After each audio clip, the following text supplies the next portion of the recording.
good. So you're 25 still? Yeah. Okay. It's funny, sometimes it feels like it doesn't even faze her, and then sometimes I feel like she's extra dramatic with it. Yeah, it's okay. Obviously there's a big jump between 25 and 27. So at 25, I can tell you she's feeling nothing like 127. Yeah. So good job on being consistent with the high level corrections and stuff. It's funny because this model came out like literally a month before you started your training, and I didn't even know about it until they told me about it when I was placing an order. But in your particular case, because the behavioral number and the obedience number are so drastically different, Yeah. this makes things so much easier. So I'm like super happy that this actually happened. Yes, Okay? yes. And that you actually got by chance, the correct caller. So, Also, she's been in the water with it. yes. I didn't realize she was so interested in the water, and nice. she'll come and she'll kind of wade, and then the other day we were like in a safe place, so I took off her leash and she just right into the water. Oh, wow. Pounced right in there. Yes. So as long as your charging port, that rubber tab, is closed, both your transmitter and your receiver are yeah. waterproof. Okay. Just as FYI, I did have a client once forget to close the tab. Water got in the system. It started to misfire without her pressing the button. Oh, So then, okay. she took off the collar, dried it out. Collar worked normally afterwards, but clients will usually ask like, what happens if water does get inside? And that's only happened to one client in like 12 years. Okay. That's So, good to know, because then after she did that and I realized she liked it, I started taking it off when I was on the leash in the water with her. I see. And then I just put it back on when we were done. Sure, yeah. So the other thing would be if she is wet and she's wearing the collar, I recommend rotating the collar every 30 minutes to an hour, as opposed to every hour and a half to 2 hours when they're dry. Okay?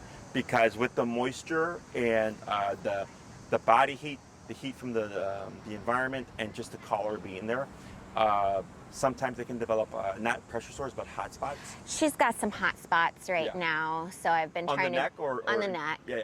Yeah, so I've been trying to. I have some like antiseptic that I put on there, and when I know we don't need it, I've just been taking it off. Yes, and then another thing that you can do is putting the box itself like on the back of the neck. Okay. So we avoid that area because it tends to be a little too sensitive. But when that happens and like the client needs to have the collar on, if the spots are on the bottom, we'll just put the collar on the top. If the spots are on the top, we'll put the collar on the bottom, and or move the box to a completely opposite side and avoid the area until it heals up. Okay. Okay. So any other questions before we get started? No. So do you have a concept of what place command is? She's supposed to sit somewhere and she stays there until I give her permission to move. Correct. Now, when a dog is on place, it's the most lenient of the stationary commands. So we have sit, stay, down, come, place, heel. Those are what I call the 6 foundational family pet commands that allow you to like live your life with your dog. Okay. Place, sit is put your butt down, don't move. Down is lay down and move. Place is go to the object, sit, stand, lay down. I don't care. Just don't get off of the object. Okay. So it gives the dog more options in terms of what they can do within the space. Whereas if you downed her, there is no option but to lay down. Does that make sense? So I usually teach this first because it's the easiest to practice, the easiest to reinforce and teach. And then for clients, it's a favorite because it's very easily transferable. Like I brought this little hand towel with me because I was like, I don't remember if we talked about this, but I'll bring this just in case. It doesn't need to be anything fancy. Okay. It can be a bath towel, hand towel. It can be a kitchen mat, a dog bed, an ottoman. Anything that sets a perimeter can be used as place. Okay. So we want something that is clear to the dog that helps them distinguish what the perimeter is. So here I have a white hand towel and we have green grass, right? I wouldn't want to put a green towel on the green grass. Yeah. Okay. If I did, it would be elevated like a green bed because now the dog is stepping over onto something as opposed to this which is completely flat. Okay. So what we're going to teach here is that when she feels pressure, instead of coming to your side and walking at your side and all that stuff, is it's actually going to teach her the opposite, which is to leave your side and to go to a target space. Okay. So in the beginning, we're not going to worry about heel. You'll just be standing as you are with the leash.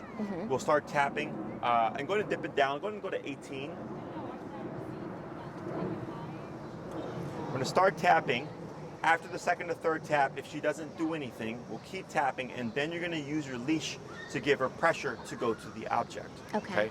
Once she's within the space of the object, again, I don't care if she sits, stands, or lays down, we would stop pulling and relinquish the remote pressure. If she were to overshoot, you would start tapping again, give her counter pressure, bringing her back to the object. Once she's on, we stop the pressure. Okay. We wait a moment. Once she's held for a second or so, you would cue break, and then you're going to move backwards to bring her off, and then you would reapproach, and then we would repeat. Okay. Now, as you reapproach, if she preemptively goes to the object before you send her, you would not allow her. You would stop her. Okay. You would stop her. We would wait a moment. Once we see that she relaxes, we would then start tapping. By the second or third tap, no response. Keep tapping and then pull. Okay. So we want to make sure that she's responding to the pressure and not just assuming what she's supposed to do. The assumption is nice because it's like, oh, my dog is already learning. She's picking up, the concept. But we want to make sure she does understand to respond to the pressure itself. Okay. So go ahead and take a step or two forward. Okay. Good. A little bit closer. One more step. Very good. And then when I say tap, you're going to press on the button. And then once I start to tell you to pull and all that stuff, you'll do that. Okay. So go ahead and tap. Go down. We're at 18. Yeah. Let's go to 12.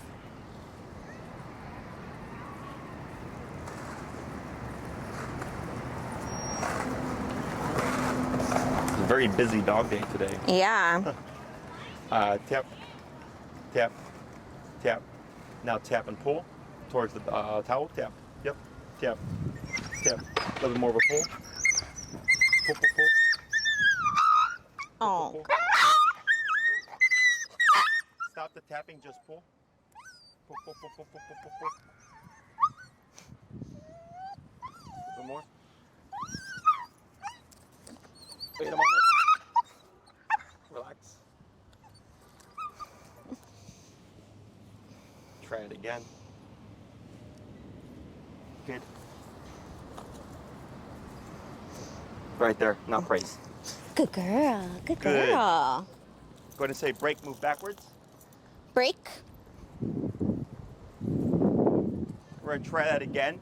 This time I'm gonna have you pull first, no tap. Okay. So go ahead and come forward. Hold right there. Wait a second. Now pull. Pull.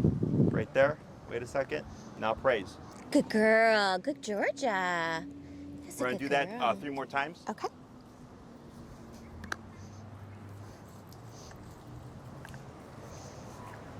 Good. Go ahead and come forward.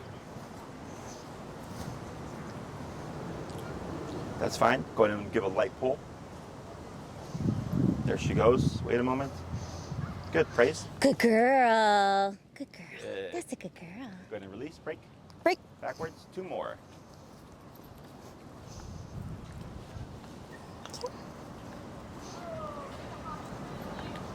Good. There we go. Good. Praise. Good girl. Oh, I'm so proud of you. Break. Move backwards. Break. Good. All right. Go ahead and come forward. Light pull forward. There she goes. Excellent. Go ahead and praise. Good girl. Good job. So now, you're at 12? Yeah. Let's go to 8. We're going to do the same thing. Break, move backwards. Okay. Break. Good. Now come forwards. Hold right there. Wait a second. Tap. Tap. Tap. Go to 10. Tap. Tap. Tap. 12. Tap. Tap. Tap. 15.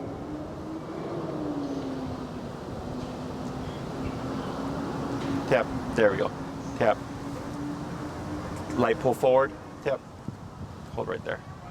Good. Praise. Good girl. We're going to do that 4 more times. All Break. right. Break. Good.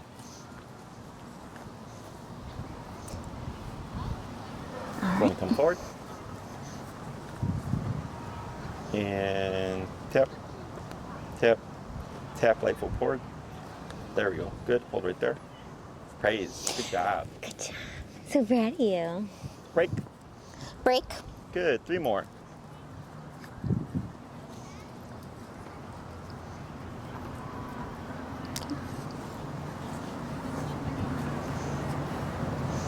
And then I Good. tap. Yep. Tap. Tap. Tap, light, pull. There she goes. Good. Praise. Good girl. Good girl. 2 more. Break. Good.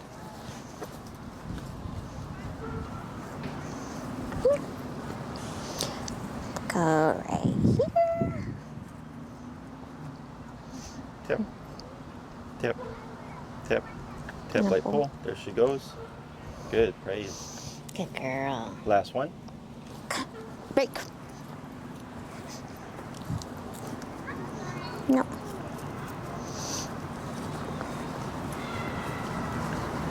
Good. Tap. Tap. Tap. Tap, light, pull. Good. We're going to pause right there. Good. Good girl. So why do you think she was very vocal earlier? Honestly, I have no idea. I'm surprised that she put up a little temper tantrum. Yeah. So I think it was a couple of things. One, I think if this was a bigger towel, it would have been easier for her to target. So I think one, it was too small that she was kind of unsure of like where she was supposed to go. But a lot of times for dogs, especially when we use, we have an elevated dog bed. Not uncommon for a dog when we pull them towards something and then tap on the collar, their instinct is actually to go away from. Okay.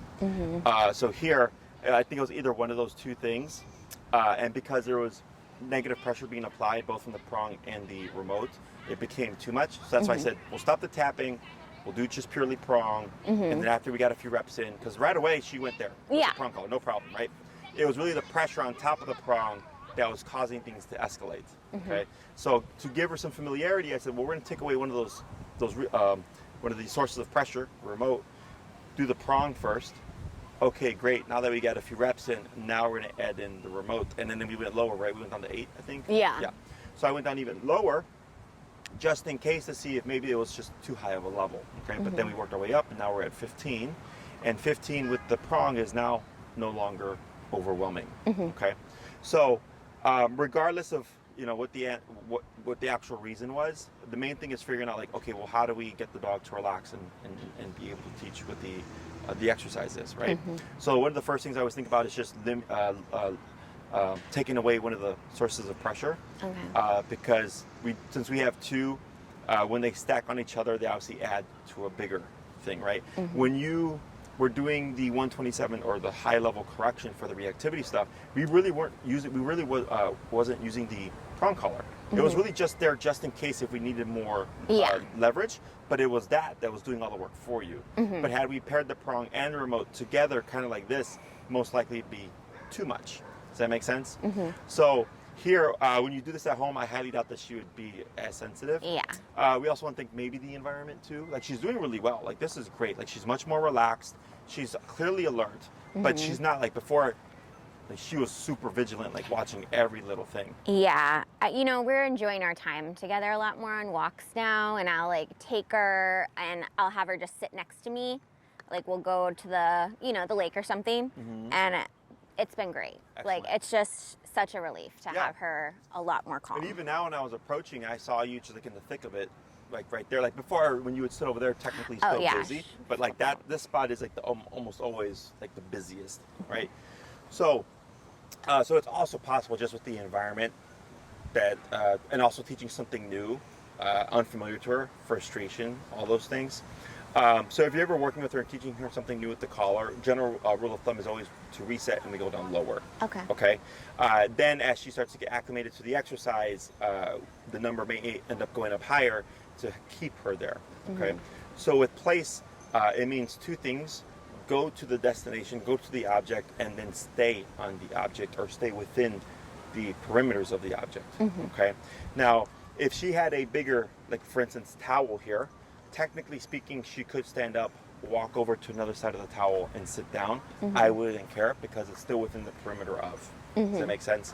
So there's really no limitation to the size of the object that you're using, as long as she recognizes what the space is. Yeah. So like I had a client that used an area rug. It was a huge area rug, and it was area rug on a wooden floor. Okay, and they said, like, could I teach that as place? And I said, sure. I was like, it's just really big, and your dog can walk around, right? But as long as your dog doesn't step off of the rug onto the wood floor, that's completely fine. That is the concept of place. Okay. Question? Yeah, I was going to say, I think this is a good size because she's a bed that's around this size. It just has like the little hump around it. Sure. And she loves that bed. She sits in it all the time. Yeah. She usually sits under my desk in it while I'm working. I got you. Sure. So, right now, what we were teaching is what we call the send. When you feel pressure, in this context, it means to go to the destination. Okay. So, the reason why we start tapping first and then pull is if we were pulling and tapping at the same time, I don't know what made the dog go. Was it the pull or was it the tap? Okay. So we start pressure first. We do a couple of taps. Sometimes the dogs will make a lucky guess and they'll just go to the object. And if they do, great. We've now kind of skipped a couple of steps. Okay. If not, no problem. We do exactly what we did. We were tapping. Okay, you're not responding. You don't know what to do. Now I'm going to help you and give you some direction. Okay. So we teach it like a bit backwards than how we would think it would be done. Okay. So in time, what I'm looking for is when she feels the tap, she thinks to herself, well, there's a sequence now. I feel the taps. It happens 2 to 3 times. By the 3rd time, if I don't do anything, mom will pull me. And then when I go to this object, everything disappears, right? So then the dog starts to think to themselves, well, when I feel the tap, what happens if I just go to the object? It will just stop right there. So if I tap her once and she goes, it stops right at the first tap, okay? So that's why we teach it that way. So the dog starts to see the sequence, and then they want to beat the punch that they'll respond immediately when I press the button because now they're understanding. Does that make sense? Now, technically speaking, at this moment, we're working on the stay part of the place command, right? Because you put her there, and I said we're going to pause for a moment. I've been talking, and she's staying within the towel or the space perimeter of the towel itself, right? So when we're teaching place, the sending exercise is its own thing versus the stay exercise, okay? So what we just did right now, place, break, and we'll use the word by the end of class. Since it is redundant, we keep it very short, okay? 3 to 5 minutes, 1 to 2 times a day, okay? The purpose of this exercise is to get Georgia to, respond to the tap sooner, reliably. Oh, this means to go over here, right? So when we want a dog to pick up on a concept faster, we have to drill it back to back. But because it is redundant, dogs can get frustrated because it's over and over and over again, but we're also applying negative pressure. Okay, so that's why we always keep it short 3 to 5 minute sessions, 1, maybe 2 times a day. Okay. Now, once you see that when you tap the button, Georgia goes straight to the object, the exercise has now served its purpose. We no longer need to drill it like that. We simply just apply it. Okay. The stay part of this is now a separate exercise. Okay. So you could go on a walk in the morning, come back, do place break for 3 to 5 minutes, and then take the collar off, go to work, come back home, take her for a walk, come back, and maybe as you're preparing dinner, you take George's dog bed, move it near the kitchen or what have you. She has her collar, her leash, everything. You send her to place, and then you're just doing what you need to do. Okay. And then within that time, she's expected to stay put. You don't have to achieve one before you move to the other.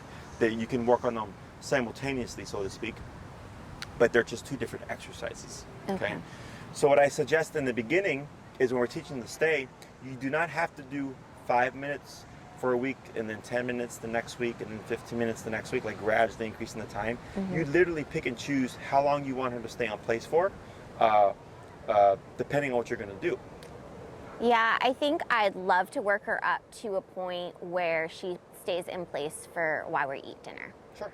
So that's like the biggest thing. She comes and puts her head in our lap. Right now I put up a baby gate to keep her and the other dog from getting to us, but I think that'll be like my main goal. Excellent. So place is indefinite. Okay, so if you wanted her to be on place for 3 hours, it's 3 hours. If you want it to be 30 minutes, it's 30 minutes. 6 hours, it's 6 hours, okay? There is no limitation to the length of time that she has to hold the position for. It's just a matter of practicing up to what's going to be applicable to you, because everybody's different. Okay, most people, I would say on average, keep their dog on place 1.5 hours to 2 hours.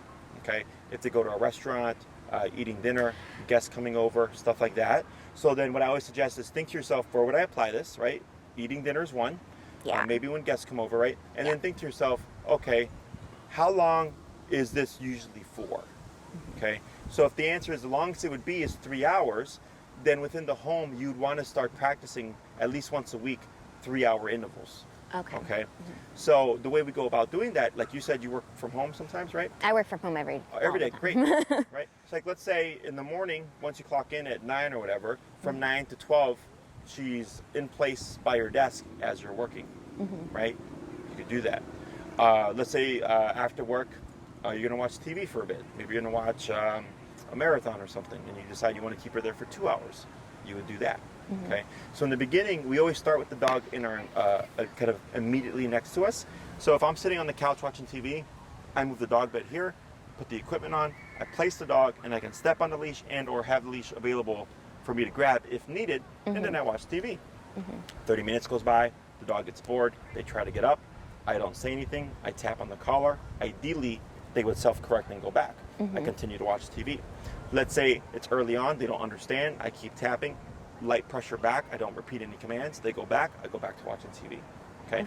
So what they're learning is, mom says place, I go to place, I get bored, 30 minutes later I try to get up and get off, the collar turns on, but the moment I go back to the object, the collar turns off. So kind of like that hot lava game, right? Yeah. So in order for a dog to learn to not do something, they have to be met with that negative consequence, right? It's like for her reactivity, learning I don't want to lunge and bark at dogs because there's a consequence, right? Same thing for staying on the object.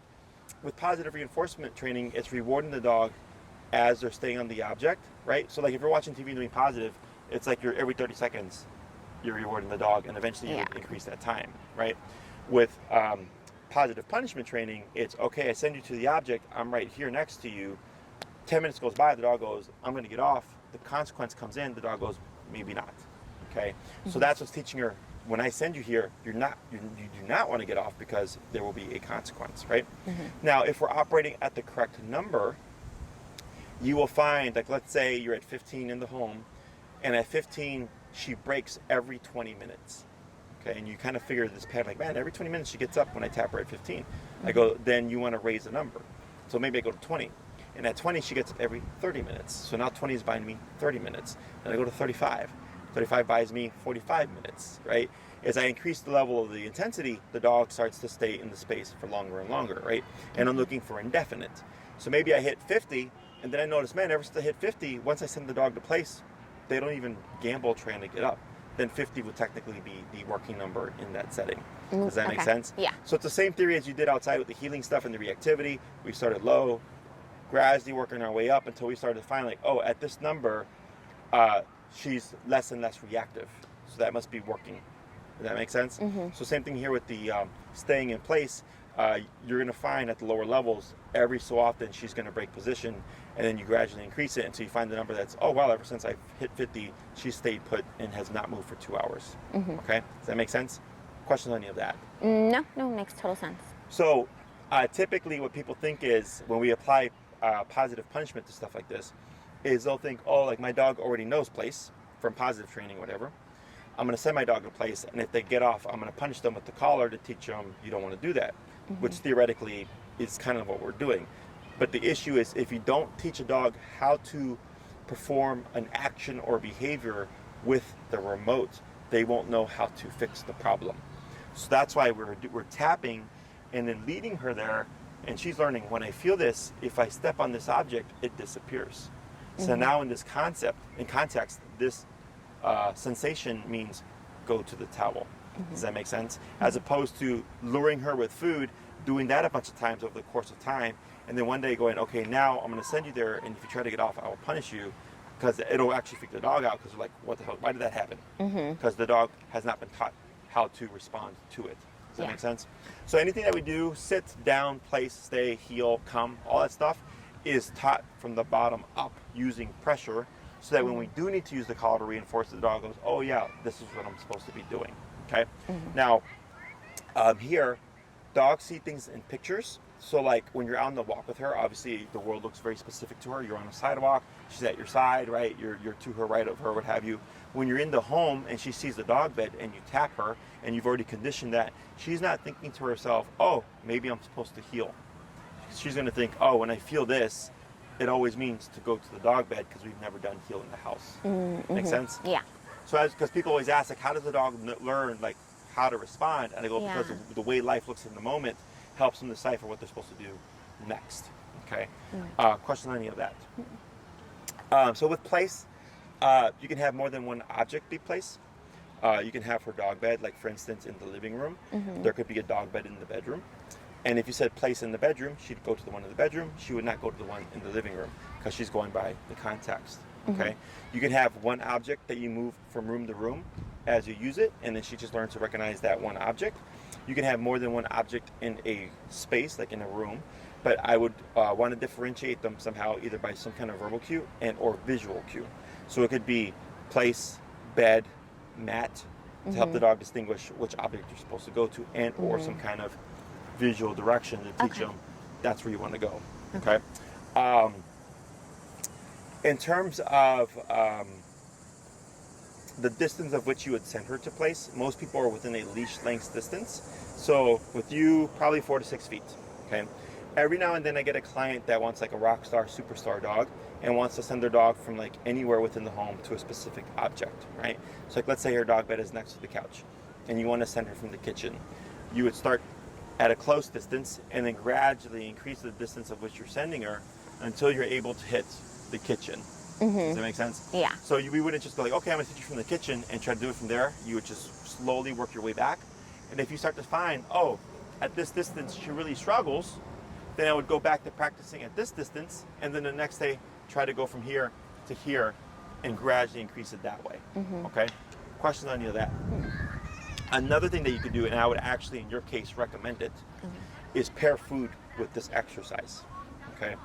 The reason why I would have you pair food is because since she's so used to being corrected at the higher level for the behavioral stuff, right, is I want to balance out in her mind that this thing isn't a bad thing. It is a communicator, right? And it can either whisper at her or yell at her.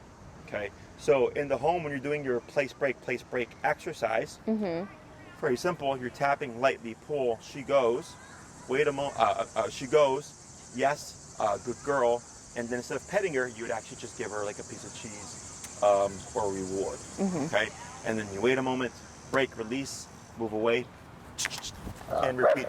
Tap the process. Repeat the process. Yep, tap. Light little pull. Tap. Tap. Tap. There we go. Good. Repeat the process until she gets it. And then for the healing stuff, you don't have to add the food. We're still keeping that as it is. Okay. But with this exercise, because it's so simple, you're doing it in the home, you're not having to worry about the environment. You can pair food, and I would recommend it. Okay. And I would recommend high value stuff: chicken, turkey, bologna, hot dog, sausage, pepperoni, pending she doesn't have any digestive issues. So like when I train dogs myself, I actually use human food unless they have digestive stuff. I don't use dog treats. Okay. Because since I train dogs so much higher level, just as humans would expect more pay for more work, I look at it the same way for dogs. Is if I'm training this dog to a very high level, I'm going to pay them better for it. Does that make sense? Yeah. Good. Yeah, for sure. Question on any of that? No. She's definitely getting Yeah. So go ahead and tap here. the regular 15. Yeah, regular tap. There you go. Okay. Good. That's fine. Question on any of that? So now- high value treats for place. Yes. Okay. Just for the sending stuff, you wouldn't reward her for doing stationary stuff. Okay. Okay, so those are two separate things. And you could do one, like you could do like 3 to 5 minutes of place break, and then end with like staying on place for 30 minutes. Like you could practice it however you want. And for the durational stuff, there's no limitation to how many times or how long because it's not redundant. So you could literally do 2 hours in the morning, 2 hours in the afternoon, and 2 hours in the evening for a total of 6 hours. So because the only time she's being corrected or having the collar applied is when she gets off. Yeah. But when it's go there, come off, go there, and come off, we keep that much shorter. Okay? Other questions? So go ahead and release her. Break. And we're going to send her from a little bit of a greater distance. Okay. We're going to send her from about 2 to 3 feet away. Okay. Okay? So you'll be about this distance to her. Same process. You're going to go down back to the 8 again. Okay. Is you're going to tap the 2 to 3 times to see if she responds. If she doesn't, you're going to keep tapping and then pull, but you're going to try to refrain from taking a step towards the object. Okay. Okay. We want her to go from point A to point B on her own as much as possible. Okay? So we're going to come one step closer. Good. Hold right there. One more step closer. Good. And tap, tap, tap, tap lightly, pull, tap, tap, hold right there. Praise. Good girl. Release, move backwards. Release or break. Break. We're gonna Yep, go and come closer. right here. Tap, tap, tap. Go to 11. Tap. There you go. Tap, tap, tap, pull. There she goes. Right there. Praise. Good girl. Break. Break. 3 more.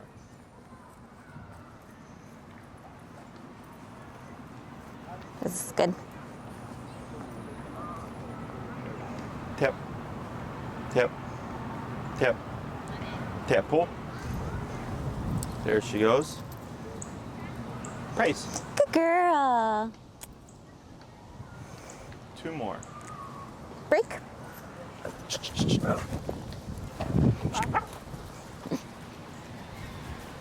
It's like, doesn't she want to play? No, she doesn't. Tap, tap, tap, tap, pull. Tap, tap. Good. Praise. Good girl. Yes, that's a good girl. I know, ignore them. Ignore. 1 more. Break. Break.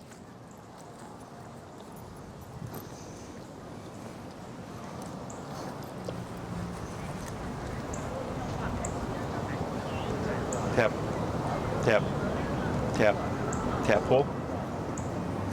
Good. Come ahead. That's light pull forward. Tap. Right there. Now praise. Good girl. Good. So we're gonna do the same thing, except now you're gonna send her from different directions. So you'll say break, release, or break and release her. Break. So what you'll do is you'll walk around, and then you'll send her from like this direction, or from this direction, all around. Okay. Okay. But still keeping that 2 to 3 foot distance.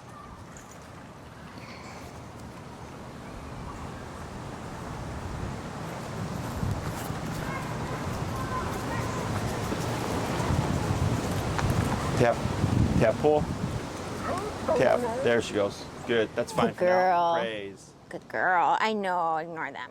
Break. Break. Good. Walk around, different direction.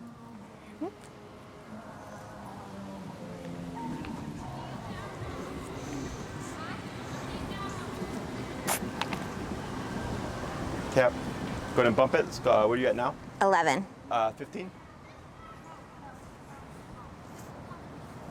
Tap. Tap. Tap. Tap. Pull.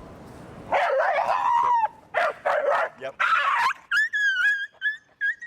Wait a moment. Good.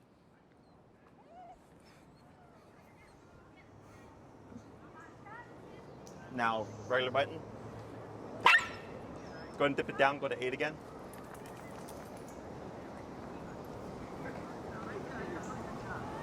One step forward. Tap. Tap. Tap. Tap. Light pull. Good. Praise. Good girl. Break. Release. Break. 2 more.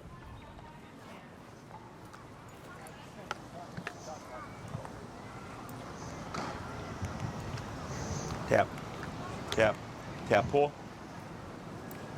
Good. Praise. Good girl. Yeah, that's a good pop. 1 more. Break.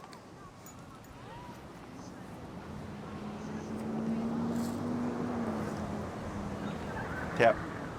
Tap. Tap. Tap. Pull. Good.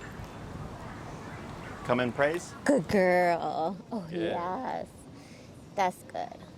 Pause right there. Good. Excellent. So, in terms of this, like, how small, her dog bed is fine because you see like there's a rim around it. But you can see here with this towel how she's partially off. Yeah. We would want something that will Be allow her to be, like she would be within the space itself, right? yeah. So like when you're practicing Just place, a regular towel. correct. Like Like this here, a shower towel. technically is incorrect because she's paws off the object. But because I can see mentally she is within the space itself, I'm not going to care about it. And plus I know the towel is too small. Yeah. But if this was a bigger towel that where there's obviously more than enough space for her, She needs to and be you see completely those towels on it. coming off, yes, that's her pressing the boundary. Okay. Okay. So when she's on place, if you start to notice like there's little behavior, that's actually where you would correct. We wouldn't wait for the dog to actually be already kind of getting off. So you can tell. Like Okay, you'll see yeah. where she's pushing the boundary. Yeah. Or you might She's find very noticeable when she does that. yes, we would correct right there. And what you would see is she'd most likely back into the space because she's understanding, like, okay, you're telling me I can't push the boundary right now. Okay. Questions on any of that? Place, like the time duration. So we're going to go ahead and apply the verbal cue. Break. So I use the or word place. Place. Some people use the word go to your bed. What phrase would you like to use? I use go to bed, but that's like, we use it at night when she goes in her crate. Okay. So I don't know if that's the best phrase for this. Okay, So yes, that place sounds like a seems crate like, command. Yeah. Place seems like a better. Okay, so what you're gonna do is everything stays the same except you're gonna cue place first before everything happens. Okay. Okay. So you're gonna walk around, come to a Place, stop. tap, tap, tap, pull her over if she Yes. hasn't gone over. Now, if you say place and she were to go, you would not tap on the collar. Okay. Okay. So place is like the warning. Go to the object or I will tap you. Okay. Okay. So if you say place, we give a quarter to half a second for the dog to respond. If she doesn't respond within that time frame, then the taps come in. If she still doesn't respond, tapping and then the pull. Okay. So we're going to release, break. Break.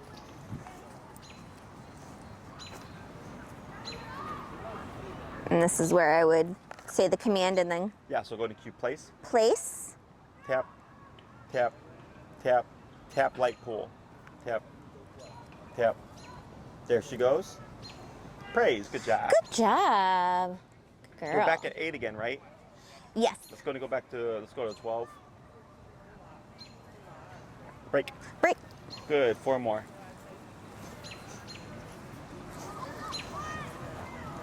Place. Tap, tap, tap, tap, pull. Good. Let's go to 15. Good girl. That's a good girl. Break. Break.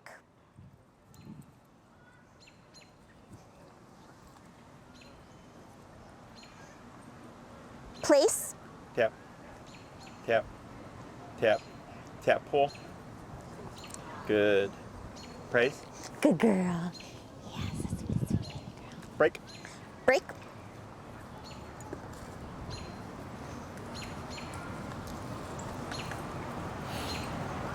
Place.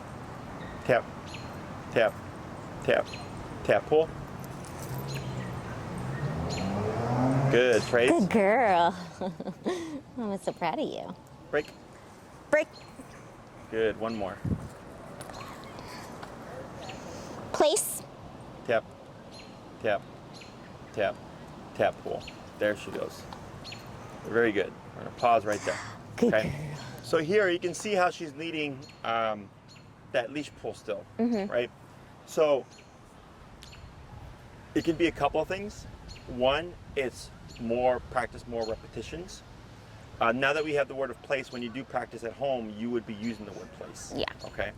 Well, actually, you would teach her that her dog bed is the object. Once you feel like she's got that down, then you would layer in the word place. Okay. If you practice this for a few days and you feel like you always have to tap her 3 times and you always have to pull her, then that tells me that the number itself isn't motivating enough for her to think to herself, maybe I should start doing something. Okay. So then I start to slowly increase the number, 15, 18, 21, 24, until I find a number where she starts to respond within the second or third tap. And then you'll start seeing like, okay, now she's getting it. I no longer have to pull her, okay? If you always pull her, she becomes dependent on it. It will be a forever thing. Okay. And I always want my dogs to respond to verbal cues. So I want to get you to a point where when you say place, she just goes to the object, okay? In the beginning, expect to be using the leash for a few weeks, maybe even a month or two, as a means of not only allowing you to direct her in case she makes a mistake, but then also when you're doing durational work, if you remove the leash too quickly and she tries to get off and you want to correct her, because there is no leash, she's going to book it. Okay, because she's thinking, well, I have flight response available to me because you can't stop me without having the leash or whatever. Okay, and then if you try to remote her to go back to place, it's going to be difficult. Okay, because there's nothing to direct her back. Does that make sense? Yeah. Questions? No, I think that makes sense too, because I would have eventually liked to have her do it completely off leash. Yes. So the goal with remote collar training is it does give you off leash control, but there's phases to it. Okay, so inside the home, typically most people, like I said, just do leash length distance. It's really just practicing, drilling, and repetition, and eventually the dog learns, okay, when I go to place, like this is a indefinite thing until mom says break. But in the beginning, they're gonna make mistakes, they're gonna push boundaries, and having that leash, it's not that you're always using it to bring her back, but it's just in case she decides to be like a smart ass and like take off on you, you have something that gives you a little bit of leverage because you could step on it as opposed to trying to chase her around the house. Yeah. Okay. There are phases to this. The first week, the dog is always within a leash length distance. So if you are applying this while you're watching TV, you could have her at the furthest, 4 to 6 feet away with the leash available to you. Okay. If you practice this regularly this week, and you're finding she's doing better and better with staying put on the object, by the second week, you can start to add in distractions like getting up and leaving. But we would still have her within that immediate space. Okay, so maybe I'm watching TV. I decide I'm going to go get a drink from the fridge. I get up, walk away. Maybe she thinks she can follow me. I would correct her. She would go back. I would not repeat place. I would simply tap her to correct her, and then go do what I need to do and come back. Okay, but for like a short period of time. Because the first week, what you're establishing is when I send you here, you stay here. If you try to get off and you feel this, it means to go back. So by the time you go into the second week, if she's had enough practice, when you get up to go do something, if she tries to follow and you tap her, she should just immediately go because she's had enough practice with it. Okay. And you said I should reward her with a high value treat for the initial. So this is when you're doing this place break exercise. Oh, okay. Not when you're doing stationary. Okay. So if you get up to move and she tries to follow and you correct her and she goes back, we would not reward that. Okay, because that is a correction. What if I get up, go do something, she stays, I come back? Would it be okay to like give her like a good job or? Yep, you could. Okay. I have no problem with that. I do have a question. So I love the idea of like doing it while I'm watching TV or something like that. She's very like a cuddler. She comes and sits in our laps while we watch TV. Do you think that I should maybe have a little less of that cuddle time while I'm teaching her the place command so she doesn't feel like tempted to like, well, I come into mom's lap when she sits on the couch? Yeah, so the interesting thing about when we do behavioral work with dogs is people get dogs for companionship, right? But the issue when it comes to behavior is if you're telling your dog to not doing something, that technically puts you in a leadership, parent-child, officer-civilian, teacher-student relationship. Does that make sense? So I'm assuming you have friends, right? Do your friends tell you what to do? No. Do you tell your friends what to do? Sometimes. You're one of those. But yeah, no. Because that's the relationship. Yeah. Right? Growing up, I'm assuming your parents told you what to do. Absolutely. Right? But now that you're an adult, you can make your own choices, right? You have a child, right? You have a son? Yeah. Yeah. I'm sure you tell him what to do. Oh, right? yeah. Yeah, that's the relationship. Yeah. So that's the interesting about human dog is we get dogs for companionship. But then a lot of that time that we spend cuddling and everything like that is actually what feeds into reactivity, resource guarding, aggression. Yeah, just a couple times over the last week or so, she gets very protective of me when she's sitting with me on the couch. Yeah. So when she does that, she's immediately off. We're not doing that. Yeah. But I think this will help a lot. Yes, it'll help give space. So the reason why I bring that up is so that you understand that it's okay. You can cuddle your dog. I don't care, right? The issue I have is when it's all affection, no discipline. Right? Yeah. The issue I would have is if you're doing the affection and you were not correcting her reactivity at the higher level. Because I would tell you, you're working against yourself, right? But because you are willing and you are correcting her at the level she needs, it's what helps balance out the relationship. So what you're teaching her is, hey, I'll let you cuddle with me sometimes, right? But if you act a fool, I am going to correct you very firmly. That's the balance, okay? So when I get clients, and I explain it because they're like, why does my dog listen to me? You know, when I tell them to sit, I'm like, because you treat your dog like a buddy. You empower your dog by giving them affection just because they're cute and fluffy, right? So then the dog goes, why do I need to listen to you? You're empowering me. Does that make sense? Yeah. So when we're doing remote collar training, this actually can help balance those things out because you are using consequence, you are using negative pressure, you are holding the dog accountable for things, and then the affection is the reward. Does that make sense? I have an 8-pound Chihuahua. I spoil him. Okay, he's 8 pounds, but he can also be a prick. And when he's a prick, I correct him. It's like, I feel like this process would be a lot harder for anyone who hasn't had children before. Sure. Because I'm like, oh yeah, of course, my kid gets lots of affection from me, but he also gets correction and discipline. It balances everything out, right? It's the same for me growing up. So it's really that balance. And for dogs, I always recommend an 80-20 rule. 80% discipline, leadership, to 20% play affection. Okay, you want to practice more of the discipline leadership than we do the affection, because if you were to do 60% affection to 40% discipline, that reactivity is not going anywhere. Yeah. Does that make sense? Yeah, it makes a lot So, of sense. but yeah, so when it comes, like right there, she's resource guarding you. Okay. Now, does having her practice place fix the resource guarding? No, that's a separate thing. However, it is teaching her sometimes we're going to be near each other and I need you to be away from me. I need you to give me space. And that's actually what empowers you in the dog's eyes, because she goes, okay, it's not always what I want in the house. Yeah. You know, being on mom's lap, what have you. Sometimes it's mom tells me I got to stay over here across the room from her and I really want to cuddle with her, but I can't. Make sense? Very good. Question on any of that stuff? No, I think that's helpful. So week 2 is you're getting up to do stuff, right, momentarily. She's expected to stay put. Week 3, you're more proactive about moving. You could be cleaning, moving things, doing yoga, working out, cooking dinner, you know, anything that's keeping you more so away from her. If you've practiced enough of like, okay, I'm at a distance of you, but you're going to stay put. Yeah, I think that'll be great too, because I mean, I cook a lot and I like her company in the kitchen, but I don't want her underneath my feet. So it'll be perfect for us to practice. Yes. She can be near me, but not in the way. Yes. The final stage is, let's say she's completely across the room from you, or like you're in the kitchen, she's in the living room one place. That's like the final stage, okay, where the dog's 15, 20 feet away, you're doing something, and the dog just pays no mind, okay? This week, if you're practicing and you think to yourself, I don't think I did enough practice to warrant going to the next stage of, like, you know, adding movement away and everything, then you just practice week 1 another week, okay? I give it in week phases, just to give the owner a structure, but we don't go to the next stage until the dog is ready, okay? So like for our training, we did the heel stuff, we did the behavioral stuff, and I said, okay, take some time.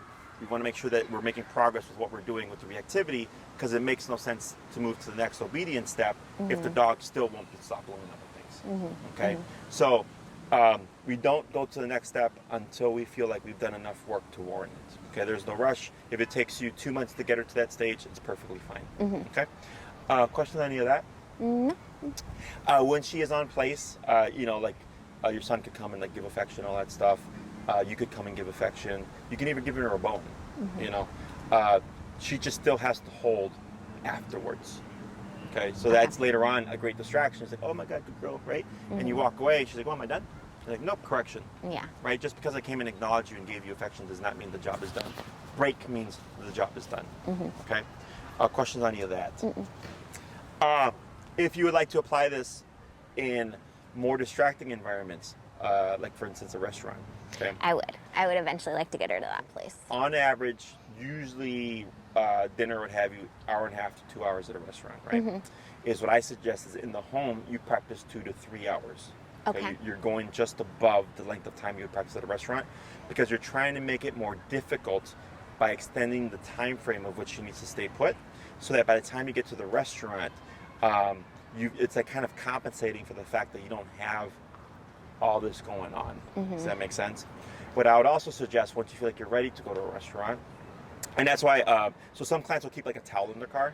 Yeah. Because it doesn't take up a lot of space. They can roll it up, put it in the trunk, and then when they need it, they can just roll it out again. Yeah, we used to do that with my dog in New York. She was really grayed out, but we'd bring her a towel so she knew where her boundary Now, was. when you, with that towel, you would have to transfer this to the object. So, so you would do no words in the beginning.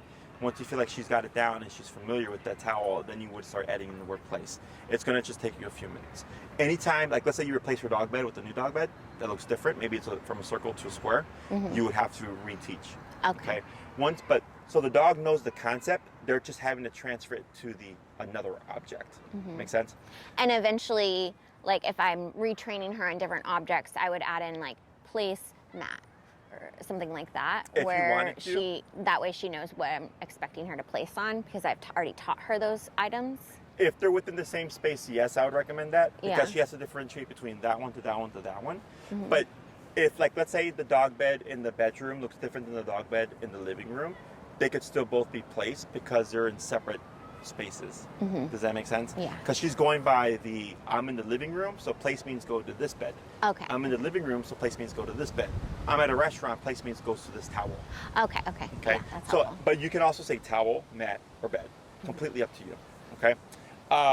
What I recommend when applying place for my reactive dogs with my clients is when you go is to position yourself in a space where it's like you're not in the midst of it, right? To make things both easier for yourself and the dog, because if you go out to have dinner or what have you, you want to also enjoy your dinner and not have to worry about your dog, right? So when I move into, if I were to take my dogs and go to a restaurant, they're fine, but I'm like, I really don't want to have to think about what's going on in my environment, so I may pick like a corner where I can see everything like this, as opposed to being in the middle where my back is towards a bunch of tables, because you also have to account for like people, where it's like, oh my God, look at your cute dog, and they're coming up to pet them or cooing at them from a distance, and then you turn around and lo and behold, they also have a dog, and they're like right there, you know. I've had it happen to clients, so that's why I always recommend that people, when you do go to a coffee shop or what have you, you look at the space and go, which one gives me the greatest vantage point, and then that's the one you would choose. Yeah. Okay. Questions on any of the other stuff? No, I have noticed that since her temperament's better, there's more people. Like, there's a person in my neighborhood that tried to bring her dog over to say hi. I'm like, no, she's not friendly. But more people are approaching her because she is starting to become better behaved. Yeah. Before it was very apparent, like, no, I don't want to. You don't want to go next to that dog, yeah. So it was funny because earlier I was working with a client. It was her first class, also reactive, as a little tiny mini Aussie, what have you. And during the session, because it's a cute little dog, Oh yeah, mini people Aussies, came over, like, adorable. oh yeah, can we come to pet? And we're like, no, because it's the same. Like that dog actually doesn't like to be pet by strangers. And I was like, nope, we're training right now, blah, blah, blah. But because she was behaving calmly, as opposed to lunging and barking like she typically does, right away people were coming over. Yeah. You know?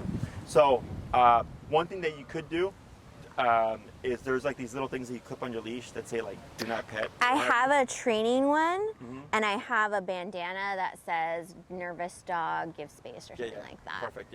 Yeah. 'Cause, So even though she's behaving better, hopefully the human sees that and it goes, oh, okay, like even though this dog is behaving well, yeah. there's something there. Okay. Other questions? So your homework for the week is the place break exercise, 3 to 5 minutes, 1 to 2 times a day. You would use food in that context. Okay. Once she goes to the object, you can reward. The stationary stuff, just find places throughout the day where you can apply it. You know, while you're working, while you're watching TV, while you're cooking. There's no such thing as too much. Okay. Now, do be mindful if you are employing more stationary control within the home. if you always put the collar in the same spot, you're going to get the same issue of pressure sores. Yeah. So just making sure to rotate to the opposite sides every hour and a half, 2 hours, or every time I would say you would work her, just make it a habit to alternate the side. Okay. Once you feel like she's got it down, you're like, oh wow, she's great with like being stationary now. You can continue to employ it that way, or you can just go, you know, I'm going to use this when I need her to do it, when I like cook dinner or what have you. I do recommend for the extended stays on place at least once a week, that you're practicing up in that 2 to 3 hour-ish range. And then the rest of the times, one can be 15 minutes, it can be 30 minutes, you pick and choose, or all the time it could be 2 hours. Like, I don't care. But the concept, if you don't use it, you lose it, kind of applies in the sense that the dog doesn't actually forget the obedience, they just get sloppy or unreliable. So like if you teach this and she gets really good at it, right, and then you neglect it for 2 months, and then it's like, hey, let's go to the restaurant and have dinner, and then expect them to stay put for an hour and a half, that's where you're going to see you're going to have issues. Yeah. Okay? So whenever we teach obedience, the first thing I tell my clients is find at least one time a day that you're going to utilize this command, so that you're using it on a regular basis, ideally multiple times a day. Heel and recall are the two most frequently used, because we walk our dog multiple times a day, and typically when people let their dogs off leash, they're going to have to obviously call them back, right? But the stationary commands tend to get looked over. Okay, so once we teach like the sits and the downs and everything, I would say the same thing. Find at least one time a day that you're using this command, because then the day when you actually need her to do it, 2 months later at a restaurant, she's actually going to do it because she does it every day. Okay. Question on any of that? No, my roommate will probably set up a session with you at some point, because her dog has gotten lazy on his training. Oh, I see. And he's remote collar trained as well, right? Yeah. Yeah. I Yeah. gotcha. Yep. So. Other questions? For your next class, do you have an idea of what you would like to work on?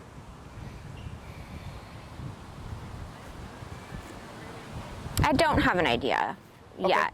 So what I would do is recall. Recall. Common cold. I think a recall would be great. Now, that's a good idea. Okay. So you would need a long 30-foot leash. 30-foot leash. Yep. Okay. 30 feet is the perfect length. Anything more tends to be too long. Anything less tends to be too short. Okay. Okay. You go on Amazon, they're like 12 to 16 bucks. Nothing fancy. It'll look similar to your leash. They run, again, 12 to 16 bucks.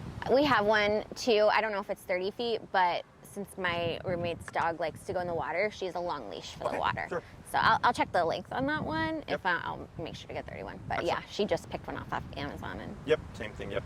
So when you come next class, just have your leash with you. Okay. And then you'll still bring your short leash as well, because it is a 2-leash exercise. Okay. And then we'll start doing the recall.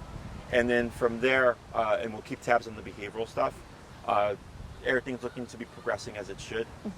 She's done really well today, considering how many dogs were here. Yes. And just that one, obviously that makes sense. Yeah. With the reactivity, Yeah. right? But the moment you corrected her, she had the big reaction, but right away she just right there. stopped. Exactly. And then the reason why I had you go from 15 to 8 when she vocalized is because I could see where she was still a little bit over threshold. So going down lower, and then just gradually going back our way back up to the number again, once she kind of resolved all that tension. Okay. Okay. Otherwise, very good job. Thank you. She's been wonderful. We're really enjoying our time a lot more with her, and yeah, so this has been amazing. I'm glad to hear it. Yeah, your case. Better in the car now too, just in general. Like, she used to bark at everybody she saw in the car. Oh, yeah. She doesn't do that. How is her energy in the car? She's calmer. Good. I tell her to sit, and if she starts to get herself a little worked up, I correct her. Usually, if I'm driving with someone, like I'll have my roommate have the remote and just Tap her. If she starts. Beautiful. But she's been doing so much better. That's exactly what you're supposed to do. Kudos to you. Good job. Thank you. Very good job. Thank you for showing me the tool. Yeah, I mean, it's hard when you get a case like this